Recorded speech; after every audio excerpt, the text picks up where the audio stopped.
This clip is brought to you by SaveWithConrad.com.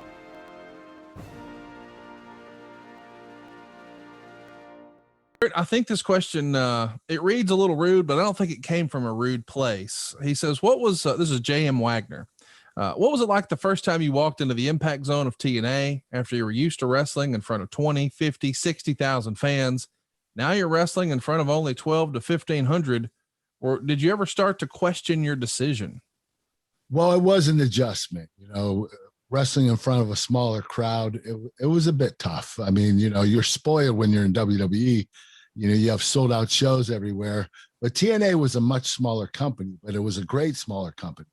They had they did great ratings on Spike TV. We were doing 2 million viewers a week. We had a good little run. So I don't regret my decision, but it was difficult at the beginning to adjust to it. Well, I think that's fair. Here's one from a wrestling historian. He says, if TNA wasn't around, how long would you have stayed in WWE? That's an interesting question. I mean, you were burnt out, you were hurt, you were in a bad place, you needed a break.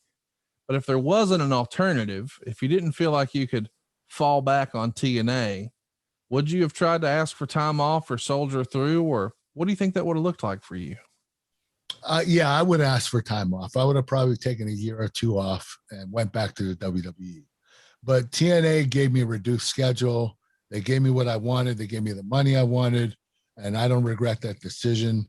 I might have stayed in TNA a little bit longer than I expected, but I had a lot of fun there, and I don't regret that decision. But if TNA didn't exist, I definitely would have went back to WWE within a year or two after I left.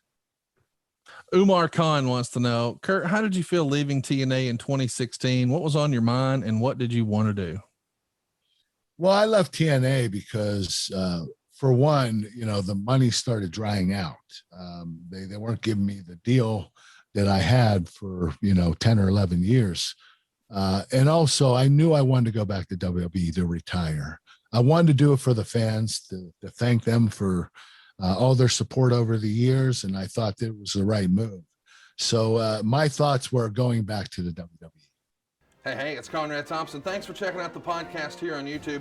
Be sure to hit the subscribe button and the notifications bell so you get a notice anytime we upload some new content. And go save yourself some money right now. If you're in a 30-year loan or you have credit card debt, it's not a matter of if I can save you money. It's a matter of how much. Find out right now for free at SaveWithConrad.com.